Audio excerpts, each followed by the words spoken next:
அனைவருக்கும் வணக்கம். இது சாய் கவிச்சாரல். நான் GV. TNPSC, TRB Tamil eligibility test எழுதுகிற ஸ்டூடெண்ட்டுக்காக வீடியோ போட்டுட்ருக்கேன். இது வந்து 29வது வீடியோ.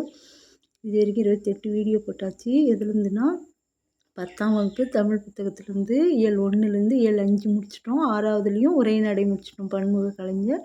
இப்போ வந்து கவிதை பேழைக்கு வந்திருக்கோம். இது வந்து லைனாக நீங்கள் எல்லாத்தையும் பார்த்துட்டிங்கன்னா உங்களுக்கு வந்து தொடர்ந்து படித்த மாதிரி இருக்கும். சப்ஸ்கிரைப் பண்ணிங்கன்னா எல்லா வீடியோவும் ஷோ ஆகும், பார்த்துருங்க. இந்த கவிதை பேழையில் 3 இருக்குது உங்களுக்கு மொத்தம். பூத்தொடுத்தல் 1, முத்துக்குமாரசாமி பிள்ளை தமிழ் 1, கம்பராமாயணம் 1. ரொம்ப நீளமாக போகும், அதனால் நான் பூத்தொடுத்தலும் முத்துக்குமாரசாமி பிள்ளை தமிழ் மட்டும் இன்றைக்கி சொல்கிறேன். கம்பராமாயணம் வந்து அடுத்த பார்ட்டில் சொல்கிறேன். கவனமாக கேட்டுக்கினீங்கன்னா பின்னாடி வந்து கொஸ்டின் கேட்கும்போதே உங்களுக்கு ஆன்சர் தெரியும். இது பார்த்தப்பறம் இதில் வந்து எந்த கொஸ்டின் கேட்டாலும் உங்களுக்கு ஆன்சர் தெரிகிற மாதிரி இருக்கும். வாங்க வீடியோக்குள்ளே போகலாம். நாங்கள் வந்து பூத்தொடுத்தல்ன்ற இந்த பாட்டை எழுதினவங்க உமா மகேஸ்வரி. அவங்கள பற்றி பார்க்கலாம். கவிஞர் உமா மகேஸ்வரி மதுரை மாவட்டத்தில் பிறந்தவங்க. இப்போ வந்து தேனி மாவட்டம் ஆண்டிப்பட்டியில் வாழ்ந்துட்டுருக்காங்க. இவங்களுடைய படைப்புகள் என்னென்னா நட்சத்திரங்களின் நடுவே வெறும் பொழுது, கற்பாவை உள்ளிட்ட கவிதை தொகுதிகள் வெளியிட்டிருக்காங்க. கவிதை, சிறுகதை, புதினம்னு பல தளங்களில் படைப்புகளை வெளியிட்டிருக்காங்க. அப்போ நுழையும் முன்னில் சில விஷயம் கொடுத்துருக்காங்க, அதையும் பார்க்கலாம். கலைகள் மனித வாழ்வுக்கு அழகூட்டுபவை. அழகியல் மண்ணுயிர்கள் அனைத்தையும் தம் வாழ்வின் சூழலுடன் பிணைத்து கொண்டுள்ளது. தத்தி தாவும் குழந்தைகள் முதல் தள்ளாடும் முதியவர் வரை யாவரும் அழகுணர்ச்சி மிக்கவர்கள் தான். நாரெடுத்து நறுமலரை தொடுப்பாளின் விரல் வளைவிலும் அழகு சிரிப்பதை அடையாளம் காணுகிறார் கவிஞர் உமா மகேஸ்வரி. அடுத்து பார்க்கலாம். இப்போது பாட்டு சொல்லலாம். ஏன்னா கேள்வி எப்படி கேட்டாலும் எதுவுமே விடுபட்டக்கூடாது, அதனால் பாட்டையும் நான் சொல்லிடுறேன். இந்த பூவை தொடுப்பது எப்படி? சாந்தமானதொரு பிரபஞ்சத்தை சுமக்கின்ற ஒல்லித்தண்டுகள். இறுக்கி முடிச்சிட்டால் காம்புகள் கழுத்து முறியும். தளர பிணித்தால் மலர்கள் தரையில் நழுவும். வாசலில் மரணம் நிற்பதறிந்தும் வருந்தாமல் சிரிக்கும் இந்த பூவை எப்படி தொடுக்க நான்? ஒருவேளை என் மனமே நூலாகும் உண்மையுற்றால் ஒழிய. என் மனமே வந்து மென்மையான நூலாகிறது தவிர எப்படி தான் தொடுப்பேன்? அதாவது அந்த மலர்கள் வந்து கொஞ்சம் இறுக்கி முடிச்சுட்டா காம்பு அறுத்துடும், தளர பிணித்தா வந்து நழுவி கீழே விழுந்துடும். எப்படி தான் நான் இதை தொடுக்கிறது அப்படின்னு சொல்கிறாங்க. இதில் என்ன சொல்ல வராங்கன்னா, அதுவும் பாருங்கள், சாந்தமானதொரு பிரபஞ்சத்தை சுமக்கின்ற ஒல்லித்தண்டுகள். இந்த பிரபஞ்சம் மாதிரி மேலே இருக்கிற மலரும் அந்த காம்பு வந்து ஒல்லித்தண்டுகள் அப்படின்னு சொல்லிட்டு உருவகப்படுத்துகிறாங்க. மேலே இருக்கிற மலரை பிரபஞ்சமாகவும் கீழே இருக்கிற அந்த தண்டு வந்து காம்பு வந்து ஒல்லித்தண்டுகள் அப்படின்னு சொல்கிறாங்க. ஒல்லித்தண்டுகள் பெரிய பிரபஞ்சத்தை சுமக்கிற மாதிரி இருக்குதான் அந்த மலருடைய அமைப்பு அப்படி சொல்கிறாங்க. அப்புறம் இதில் என்ன சொல்கிறாங்க, இறுக்கி முடிச்சுட்டா காம்பு கழுத்து முறிஞ்சிடும், தளர பிணித்தால் மலர்கள் தலை. எப்படி தான் நான் இதை என் மனசே நூலானால் தான் நுண்மையாக தொடுக்க முடியும், எப்படி தான் தொடுக்கிறது அப்படிங்கும்போது பெண்களும் வந்து அது மாதிரி இதில் உள்ளழகு இருக்கிறது அதுதான். பெண்களும் வந்து குடும்ப பொறுப்பை சுமக்கிறாங்க. அதாவது மென்மையான இந்த பெண்கள் குடும்ப பொறுப்பை சுமக்கிறாங்க அந்த ஒல்லித்தண்டுகள் மாதிரி. அவங்களையும் வந்து இந்த பூ எப்படி நம்ம கையாளணுமோ, இறுக்கமாக இது பண்ணால் கழுத்து முறிஞ்சிடும், தளர பண்ணிச்சா மலர், அது மாதிரி தான் பெண்களையும் கையாளணும் அப்படின்றத இந்த பாட்டுக்குள்ளே சொல்லியிருக்காங்க. மென்மையாக கையாளணுன்றத சொல்லியிருக்காங்க. அவ்வளோதான், இந்த பாட்டு முடிஞ்சிடுச்சு. அடுத்த அப்புறமா கேள்வி பதில் பார்க்கலாம். அதுக்கு முன்னாடி இந்த முத்துக்குமாரசாமி பிள்ளை தமிழ் பார்த்துட்டு அது பார்க்கலாம். முத்துக்குமாரசாமி பிள்ளை தமிழில் நூல்வெளி பார்க்கலாம். அந்த நூல் எப்படி இருக்கும் அப்படின்னு சொல்லிட்டு அப்புறம் அவரை பற்றி பார்க்கலாம். குமரகுருவர் இயற்றிய முத்துக்குமாரசாமி பிள்ளை தமிழில் செங்கீரை பருவத்தின் 8ஆம் பாடல் பாடப்பகுதியில் இடம்பெற்றுள்ளது. செங்கீரை பருவத்தில் 8ஆம் பாட்டு தான் நமக்கு வந்து பாடப்பகுதியில் இருக்குது. பிள்ளைத்தமிழ் வந்து 96 வகை சிற்றிலக்கியங்களில் ஒன்று. 96 வகையான சிற்றிலக்கியங்கள் இருக்குது, அதில் பிள்ளைத்தமிழும் ஒன்று. பிள்ளைத்தமிழ், உலா, கோவை, பரணி, இது மாதிரி 96 வகையான சிற்றிலக்கியங்கள் இருக்குது. அதில் பிள்ளைத்தமிழ்ன்றதும் ஒரு வகை. இந்த பிள்ளைத்தமிழ்ன்றது என்னென்னா, கடவுள், தலைவர் இல்லைன்னா அரசன், இவங்க யாரோ ஒருத்தரை அந்த பாட்டுடைய தலைவராக கொண்டு அவங்களுடைய அவங்கள குழந்தையாக நினச்சி அவங்களுடைய செயற்கரிய செயலையெல்லாம் அந்த பாட்டில் சொல்லிடுவாங்க. அதுதான் வந்து பிள்ளைத்தமிழ் அப்படின்றது. அவங்க அவங்க குழந்தையாக நினச்சிக்குவாங்க. அவங்க என்னென்ன செயற்கரிய செயல் செஞ்சாங்களோ அல்லது அவங்க அழகையோ அப்படி வர்ணிக்கிற மாதிரி இந்த பிள்ளைத்தமிழில் பாடுவாங்க. அதுதான் பிள்ளைத்தமிழ். நாட்டுடை தலைவனின் செயற்கரிய செயல்களை எடுத்து வைக்கும்போது பிள்ளைத்தமிழ் 10 பருவங்களாக அமைத்து, அதாவது குழந்தை பருவத்தை 10 பிரிவாக பிரித்து ஒவ்வொரு பருவத்துக்கும் 10 பாடல்கள் வீதம் 100 பாடல்கள் பாடுவாங்க.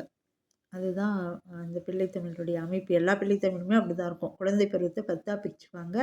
அதில் அவர்களுடைய செயற்கரிய செயல்களையும் அல்லது அழகையோ வர்ணித்து பாடுவாங்க. ஒவ்வொரு இதுலேயும் வந்து ஒவ்வொரு பருவத்துக்கும் 10 10 பாடல்கள் வீதம் 10 பாடல்னால் 100 பாடல்கள் மொத்தம் வரும். அதில் ஆணை பற்றி பாடுறது ஆண்பால் பிள்ளைத்தமிழ்னுக்கும், பெண்களை பற்றி பாடுறது பெண்பால் பிள்ளைத்தமிழ்னுக்கும் அது மாதிரி 2 வகையான 2 பிரிவாக பிரிச்சிருப்பாங்க பிள்ளைத்தமிழில். அப்போ வந்து அதுக்குரிய பருவம் இதுக்குரிய பருவம் 3 பருவம் மட்டும் கடைசியில் மாறும், விளையாட்டு மட்டும். அது நான் பின்னாடி சொல்கிறேன் உங்களுக்கு. அடுத்து ஆசிரியர் குறிப்பு பார்க்கலாம். இதை எழுதினவர் வந்து இந்த முத்துக்குமாரசாமி பிள்ளைத்தமிழ் எழுதினவர் குமரகுருபவர். அவருடைய காலம் வந்து 17ஆம் நூற்றாண்டு. அவர் எழுதிய நூல்கள் வந்து மீனாட்சி அம்மை பிள்ளைத்தமிழ், மதுரை கலம்பகம், சகல கலாவள்ளி மாலை, நீதிநெறி விளக்கம், கந்தர் கலிவெண்பா, திருவாரூர் மும்மணி கோவை. இப்படி கடலாம் படிச்சிட்டிங்களா? ஞாபகம் இருக்காது. அது எப்படி ஞாபகம் வச்சுக்கணுன்னா, இப்போ வந்து முத்துக்குமாரசாமி பிள்ளைத்தமிழ் ஆண்பால் பிள்ளைத்தமிழ் எழுதினவர், மீனாட்சி அம்மன் பெண்பால் பிள்ளைத்தமிழையும் எழுதியிருக்காரு. மீனாட்சி அம்மை மதுரையில் இருக்கிறாங்க, ஞாபகம் வச்சுக்கிறதுக்காக இது நான் சொல்கிறது. மதுரை கலம்பகம். அப்புறம் அவங்கள பார்க்குறதுக்கு சகல கலாவள்ளி மாலை வாங்கின்னு போனாங்க மீனாட்சி அம்மையை பார்க்குறதுக்கு மதுரைக்கு. அங்கே போனதும் அங்கே நீதிநெறி விளக்கம் சொல்லி சொன்னாங்க கோயிலில் போயிட்டு. அப்புறம் மீனாட்சி அம்மை வந்து கந்தர் கலிவெண்பாவும் திருவாரூர் மும்மணி கோவையும் சொல்லு அப்படின்னாங்க. அவர் எழுதி வச்சு அந்த புக்கெல்லாம் எடுத்து பார்த்து சொல்லிட்டாரு. இது மாதிரி ஞாபகம் வச்சுக்கோங்க. ஏதாவது குறிப்பு ஞாபகம் வச்சிங்கன்னா நமக்கு ஈஸியாக இருக்கும். அதனால் நான் சொல்கிறேன். நான் சொல்கிறதுக்கு எதுக்கும் சம்மந்தம் இல்லை. இந்த நூல்கள் பேர் ஞாபகம் வச்சதுக்காக சொன்னது அது. அடுத்து பார்த்திங்கன்னா என்ன அவருடைய சிறப்புனா, இவர் தமிழ், வடமொழி, இந்திஸ்தானி ஆகிய மொழிகளில் புலமை மிக்கவராக இருந்தார். அதுக்கப்புறம் நுழையும் முன்னு சொல்லிட்டு சில கருத்து கொடுப்பாங்க. அதுலேருந்தும் சில நேரத்தில் கொஸ்டின் கேட்டுறாங்க. அதனால் அதையும் நான் சொல்லிடுறேன். சந்தத்துடன் கூடிய பாடல்கள் உயிர்ப்பு அதிகம் இருக்கும், கேட்பவருக்கு ஈர்ப்பும் இருக்கும். சந்தத்தை ஊட்டிய இசை நாட்டிய பாடல்கள் மொழிக்கு பெருமை சேர்த்தன. இது கூட கேட்கலாம். சந்தத்தை ஊட்டிய இசை நாட்டிய பாடல்கள் மொழிக்கு என்ன சேர்த்தது அப்படின்னு சொல்லிட்டு. ஏற்றம் இருத்தலுக்கு ஏற்ற சந்தத்தை கொண்டது வந்து நாட்டுப்புற தமிழ். இதுவும் கேட்கலாம். ஏற்றம் இருத்தலுக்கு ஏற்ற சந்தத்தை கொண்டிருப்பது எது அப்படின்னு சொல்லிட்டு கேட்கலாம். நாட்டுப்புற தமிழ் தான் அது. குழந்தைகளின் தலையசத்திலுக்கும் சந்தம் அமைத்து தருகிறது பிள்ளைத்தமிழ். இந்த பிள்ளைத்தமிழ் வந்து குழந்தைகளுடைய தலையசைக்கிறதுக்கு கூட சந்தம் அமைத்து கொடுக்குது. பாருங்கள் அது என்ன சந்தம் அமைத்து கொடுக்குது இந்த பாட்டில் நம்ம பார்க்கலாம். பிள்ளைத்தமிழில் சந்தத்தோடு இருக்குதுன்றாங்க. இது பாடி பார்க்கலாம் நம்ம. செம்பொன்னடி சிறு கிங்கினியோடு சிலம்பு கலந்தாட, திருவரையறை ஞாலரை மணியோடு மொழி திகழறை வடமாட, பைம்பொன்னு சிம்பிய தொந்தியொடும் சிறு பண்டி சரிந்தாட, பட்ட நுதற்பொலி பொட்டொடு மட்ட சுட்டி பதிந்தாட, கம்பி விதம் பொதி குண்டலமும் குழை காதும் அசைந்தாட, கட்டிய சுழியும் முச்சியும் முச்சி கதிர் முத்தொடுமாட, வம்பவள திருமேனியும் ஆடிட ஆடுக செங்கீரை, ஆதி வைத்திய நாத புரிக்குகன் ஆடுக செங்கீரை. இதுதான் வந்து இந்த பாட்டு. செங்கீரை பருவம் பாடல் எண் 8. நம்ம பாடப்பகுதியில் வந்தது என்ன பருவம்னு கேட்டாங்கன்னா செங்கீரை பருவம் பாடல் எண் 8 ஞாபகம் வச்சுக்கோங்க. அடுத்து சொல்லும் பொருளும் இதில். பண்டின்னா வயிறு, அசும்பியன்னா ஒளி வீசுகிற, முச்சின்றது தலை உச்சி கொண்டை. அதுக்கடுத்து இலக்கண குறிப்பு. கொண்டலமும் குழைக்காதும் எண்ணுமைகள். இந்த எண்ணுமை, உண்மை தொகை, முற்றுமை இது 3 ஒரு இது போட்டிருக்கேன் பாருங்கள். ஷார்ட்ஸில் போட்டிருக்கேன் விளக்கணுட்டு, முடிஞ்சால் அதை பாருங்கள். அடுத்து ஆடுகன்றது வந்து வியங்கோல் வினைமுற்று. எதில் இருக்கிறவங்கள பார்த்து ஆடுக, வெல்க, செல்க, வாழ்க, ஒழிக இது மாதிரி காவி விதி வர்றது எல்லாமே பெரும்பாலும் வியங்கோல் வினைமுற்றாக இருக்கும். எதில் இருக்கிறவங்கள பார்த்து இது மாதிரி கட்டளையிடுற மாதிரி காவி விதியோடு வந்துச்சுன்னா வியங்கோல் வினைமுற்று தான் பெரும்பாலும். வாழ்க, வெல்க, சொல்க, ஆடுக இதெல்லாம் வந்து வியங்கோல் வினைமுற்றாக இருக்கும். அடுத்து பாருங்கள், பகுபத உறுப்பிலக்கணம் ஒன்று கொடுத்துக்கிறாங்க. பதிந்து நம்ம ஒன்று கொடுத்தாங்கன்னா அதை வச்சு எல்லாத்தையுமே நம்ம எழுதுறதுக்கு தயாராக இருக்கணும். அது ஜென்ரலாகவும் ஒரு வீடியோ நான் போடுறேன். அதில் வந்து உங்களுக்கு இன்னும் தெளிவாக சொல்கிறேன். அந்த பதி வந்து பார்த்திங்கன்னா எப்போவுமே பகுதி வந்து எதிரில் இருக்கிறவங்கள பார்த்து கட்டளையிடுற மாதிரி இருக்கணும். பதி கொட்டல் இந்து வந்துச்சுன்னா எப்போவுமே நான் எல்லா வீடியோவிலும் இந்த பகுபத இலக்கணம் சொல்லும்போதெல்லாம் சொல்லியிருக்கேன். இந்து வந்து அங்கே இத்து தான் வரணும். அதுக்கு பதிலாக மாறி தான் இந்து வந்திருக்கான். அதனால் நம்ம இத்து தான் போடணும். ப்ராக்கெட்டுக்குள்ளதை இந்து போடணும். இந்த தூவை பிரிக்கும்போது இத்து கொட்டல் ஊன்னு வரும். அதை தான் நம்ம இத்து கொட்டல் ஊன்னு போட்டுக்கிறோம். இந்த பதின்றது வந்து பகுதி. இத்து எப்போவுமே 2 இத்து வந்துச்சுன்னா முதல்ல வர இத்து வந்து சந்தியாக இருக்கும். அடுத்து வர இத்து வந்து இறந்த கால இடைநிலையாக இருக்கும்.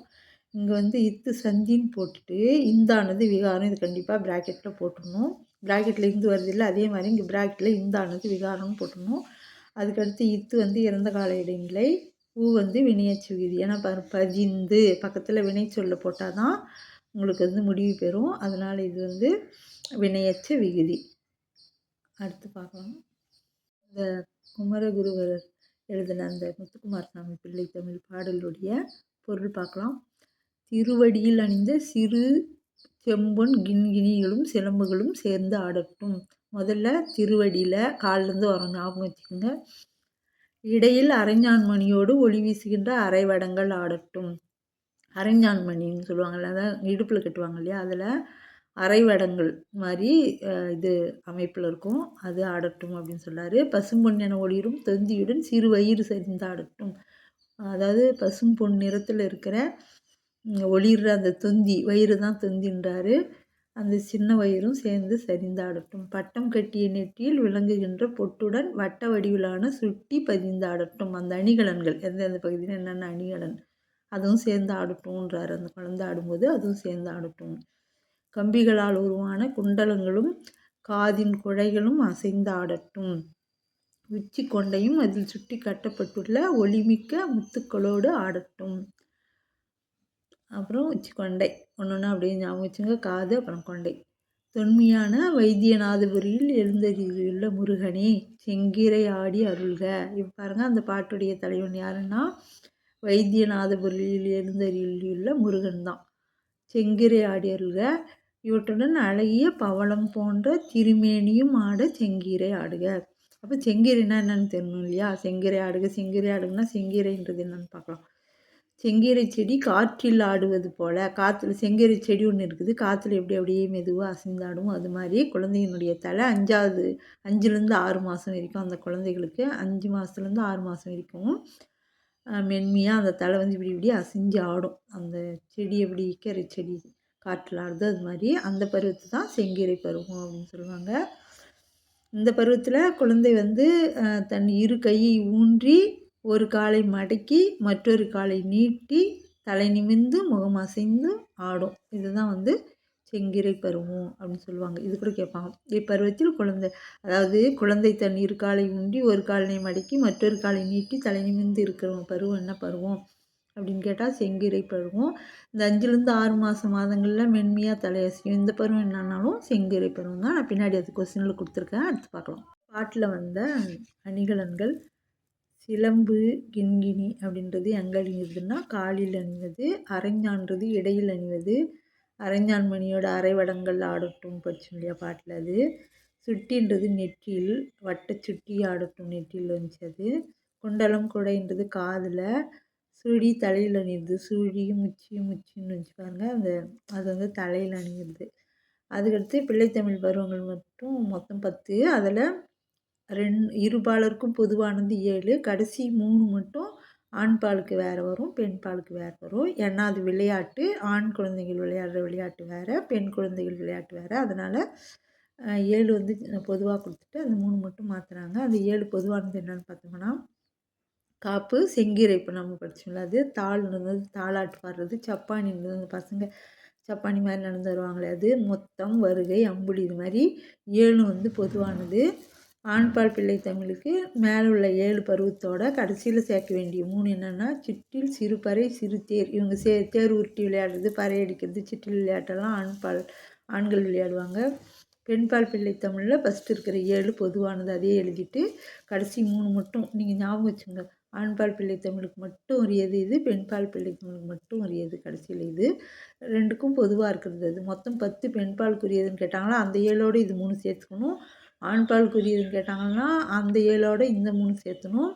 ஆண்பாலுக்கு மட்டும் உரியதுன்னா இந்த 3 மட்டும் எழுதணும். பெண்பாலுக்கு மட்டும் உரியதுன்னா இது எழுதணும். பாருங்கள், அந்த மட்டுன்ற வார்த்தை வந்தால் இது மட்டும் எழுதணும். பொதுவாக பெண்பால் பிள்ளை தமிழுக்குரிய 10ன்னா அது 7ஓட இது 3 சேர்த்துக்கணும். ஆண்பாலுக்கு அது 7ஓட இது 3 சேர்த்துக்கணும். மட்டும்னும்போது மட்டும் இது 3 மட்டும் எழுதணும். இப்போ பாருங்கள், இவங்க விளையாடுற விளையாட்டு என்னென்னா கழகு, அம்மானை, ஊசல். அவ்வளோதான். இது முடிஞ்சிடுச்சு. கொஸ்டின் ஆன்சருக்கு போகலாம். இப்போ வினாவிடிக்கு வந்துட்டோம். கவிதை பேழைனா கவிதை பேழை எல்லாமே ஒரு வீடியோவில் தான் கொடுத்துட்ருந்தேன். இதில் 3 இருக்கிறதுனால 2 மட்டும் தனியாக கொடுத்துட்டேன். கம்பராமாயணம் தனியாக கொடுக்க போகிறேன். ஏன்னா ரொம்ப நீளமாக போகிற மாதிரி தெரியும். அதனால தான். இல்லைன்னா செய்யுள்னா செய்யுள் தான். அதாவது கவிதை பேழைனா கவிதை பேழை ஒரே வீடியோ அப்படி தான் இது வரைக்கும் வந்தது. இது மட்டும் தான் இப்போ 2ஆக பிரிச்சுட்டேன். இங்கே பாருங்கள், வினாவிடிக்கு வந்துட்டோம். பூத்தொடுத்தல் கவிதையை எழுதியவர் உமாமகேஸ்வரி. நாரெடுத்து நடுமலரை தொடுப்பாளின் விரல் வளைவிலும் அழகு சிரிப்பதை அடையாளம் காணும் கவிஞர் உமாமகேஸ்வரி. உமாமகேஸ்வரி கவிஞர் பிறந்த ஊர் மதுரை மாவட்டம். தற்போது தேனி மாவட்டம் ஆண்டிப்பட்டியில் இருக்காங்க, வாழ்ந்து வராங்க. அடுத்த கொஸ்டின், கவிஞர் உமாமகேஸ்வரி எழுதிய கவிதை தொகுப்புகள் நட்சத்திரங்களின் நடுவே, வெறும் பொழுது, கற்பாவை. பாருங்கள், உமாமகேஸ்வரி வெறுமனே பொழுது போக்காமல் நட்சத்திரங்கள் நடுவில் மின்ற மாதிரி கல் போன்ற பாவையாக இருக்கிறாங்க.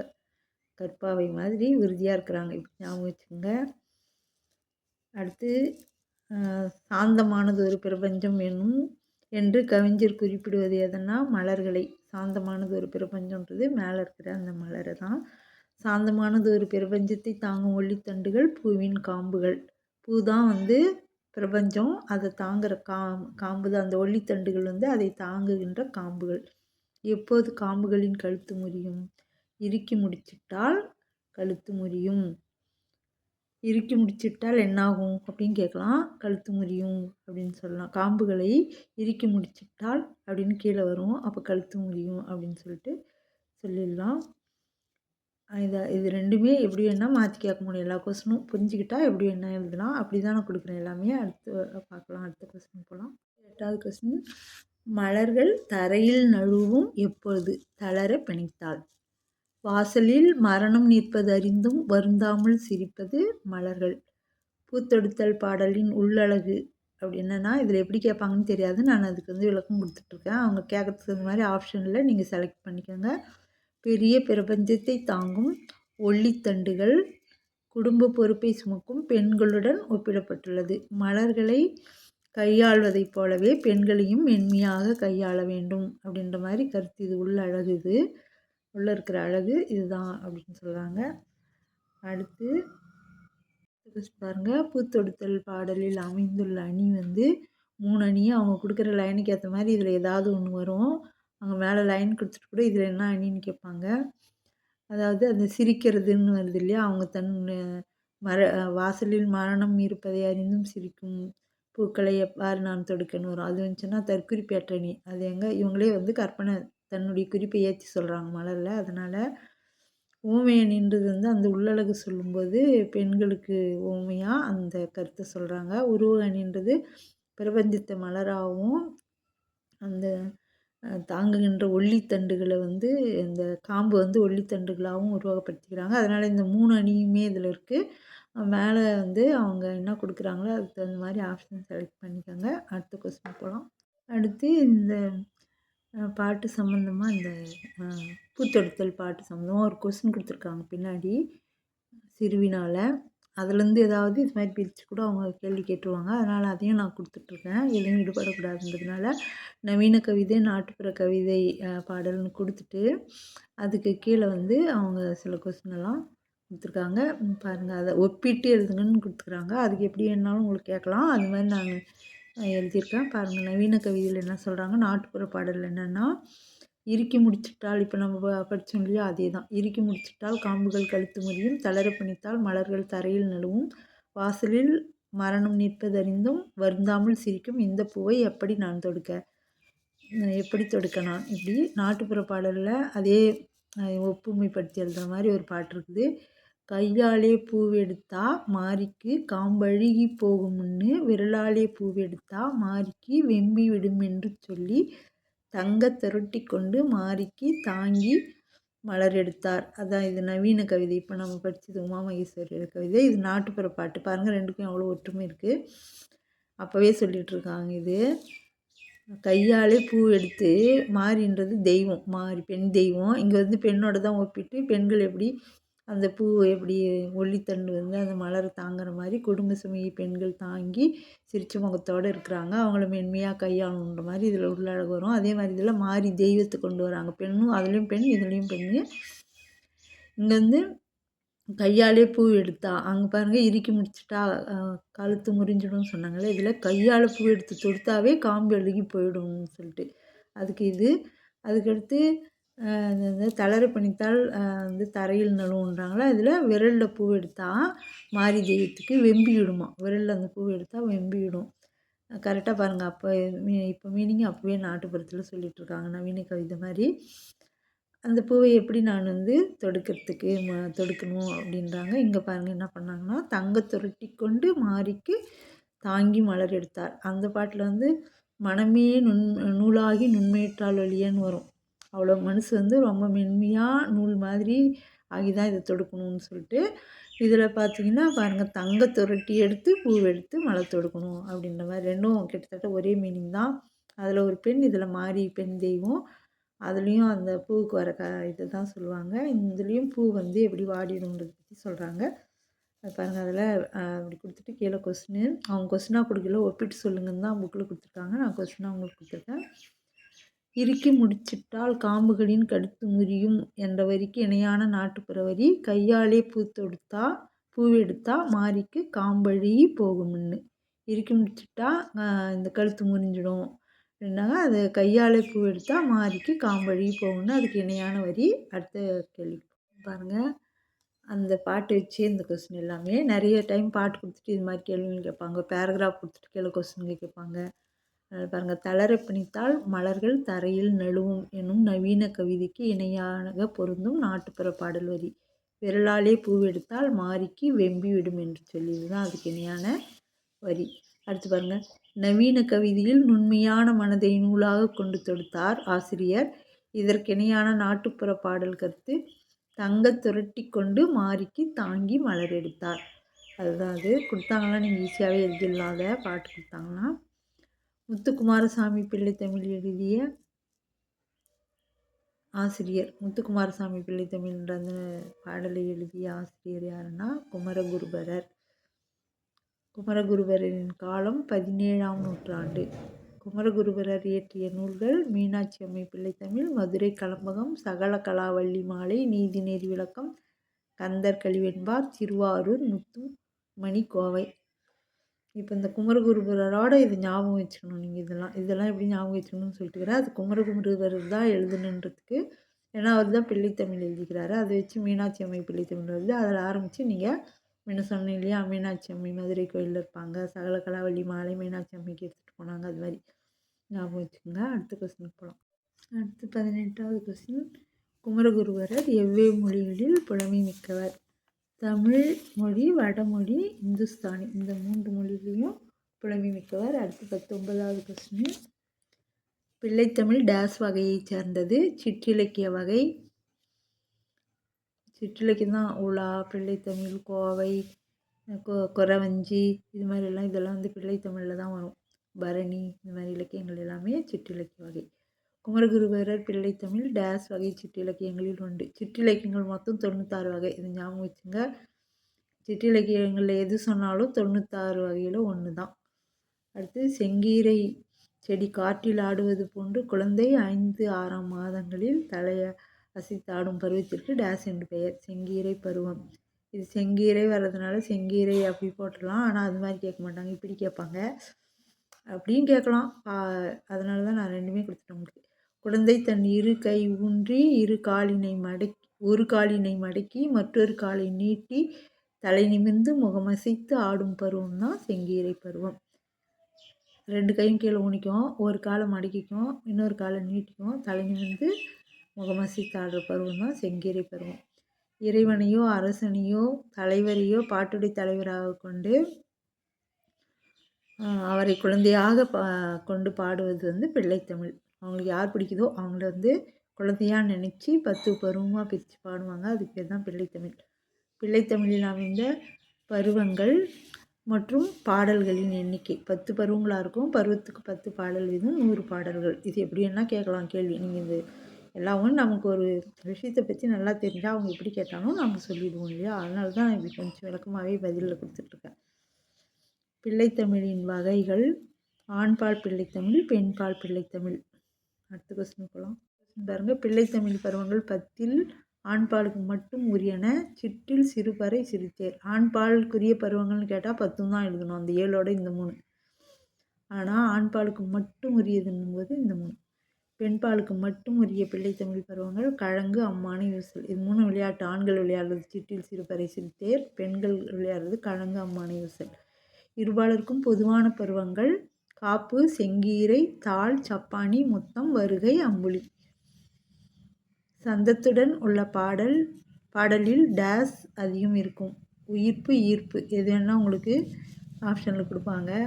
உயிர்ப்பும் ஈர்ப்பும்னு கூட கொடுக்கலாம். எப்படி கொடுக்குறாங்களோ அதுக்கு தகுந்த மாதிரி எழுதிங்க. நீங்கள் தெரிஞ்சு வச்சுங்க. சந்தத்துடன் உள்ள பாடலில் உயிர்ப்பும் அதிகமாகும், ஈர்ப்பும் அதிகமாகும். அதாவது அதை கேட்குறவங்களுக்கு ஈர்ப்பு இருக்கும், அந்த பாடலில் உயிர்ப்பு இருக்கும்.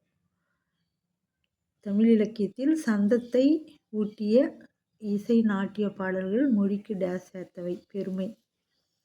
ஏற்றம் இறைத்தலுக்கு ஏற்ற சந்தத்தை கொண்டிருப்பவை நாட்டுப்புற தமிழ். ஏற்றம் இறைக்கிறதுக்கு ஏற்ற மாதிரி இருக்கிற சந்தம் எதுனா நாட்டுப்புற தமிழில். குழந்தைகளின் தலையசைத்தலுக்கு சந்தம் அமைத்து தருவது பிள்ளைத்தமிழ்.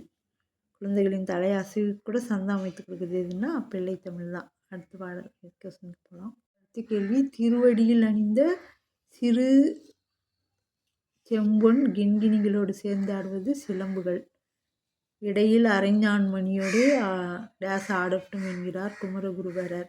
அரைவடங்கள். இடையில்னா அரைவடங்கள். பசும்பொன் என ஒளிர்வது தொந்தியுடன் சிறுவயிறு. பட்டம் கட்டிய நெற்றியில் விளங்குகின்ற பொட்டுடன் டேஸ் ஆடட்டும் என்கிறார் குமரகுருபரர். வட்ட வடிவான சுட்டி பதிந்து ஆடட்டும் என்கிறார். குண்டலங்களும் குழைகளும் ஆடுமிடம் காது. கொண்டையுடன் சேர்ந்து ஆடுவது ஒளிமிக்க முத்துக்கள். முத்துக்குமாரசாமி பிள்ளைத்தமிழில் பாட்டுடை தலைவன். வைத்தியநாதபுரியில் எழுந்தருளியுள்ள முருகன். ஆப்ஷனில் எப்படி கொடுப்பாங்களோ வெறும் முருகன் மட்டும் கொடுத்தா அது எழுதுங்க. வைத்தியநாதபுரி முருகன்னா அது எழுதுங்க. பண்டி என்பதன் பொருள், அசும்பி என்பதன் பொருள். 2 கேள்வியாக வேணாலும் ஒன்றா கொடுத்துட்டேன். தனித்தனியாக கேள்வியாக கூட கேட்கலாம். உங்களுக்கு 2 கொஸ்டினாக கூட நான் இதிலே கொடுத்துருக்குறேன். பண்டின்றது வயிறு குறிக்குது. அசும்பியன்னா ஒளி வீசுகின்ற. இலக்கண குறிப்பு: குண்டலமும் குழைக்காதும்.